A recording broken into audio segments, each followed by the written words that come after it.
दोस्तों, एक बार फिर आप सभी का हमारी आज की इस वीडियो में स्वागत करते हैं।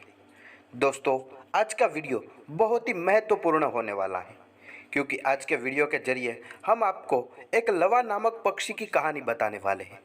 इस कहानी के अंत में लवा नामक पक्षी अपने बच्चों को ऐसी बातें बताता है जो हर इंसान को अपने बच्चों को ज़रूर बतानी चाहिए। जो भी इंसान इस कहानी को पूरा सुनते हैं, इस पक्षी की बातें अपने बच्चों को सुनाता है, अपने बच्चों को बताता है, उसके बच्चे बहुत ही होशियार होते हैं। इसी के साथ ही शुरू करते हैं हमारी प्यारी सी कहानी। एक बुद्धिमान लवा पक्षी का परिवार किसान के खेत में रहता था। उनका घोंसला भी बहुत आरामदेह था। परिवार के सदस्यों में भी बहुत प्रेम था।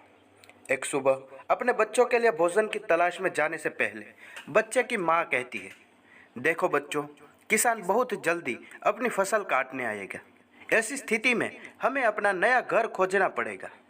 तो तुम सब अपने कान और आंखें खोल के सुन लो। जब मैं शाम को लौटकर आऊँ तो मुझे बताना कि तुमने क्या देखा और क्या सुना। शाम को जब लवा अपने घर लौटी, उसने अपने परिवार को परेशान हाल में पाया। उसके बच्चे कहने लगे, हमें जल्दी ही यहाँ स्थान छोड़ देना चाहिए। किसान अपने पुत्रों के साथ अपने खेत की जांच करने आया था। वह अपने पुत्रों से कह रहा था कि फसल तैयार है, हमें कल अपने सभी पड़ोसियों को बुलाकर फसल काट लेनी चाहिए।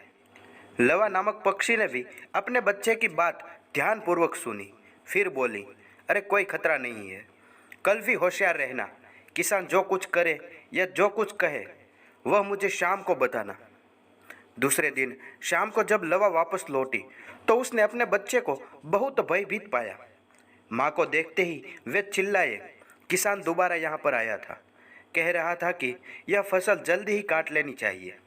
अगर हमारे पड़ोसी हमारी सहायता नहीं करते तो हमें अपने रिश्तेदारों को बुला लेना चाहिए।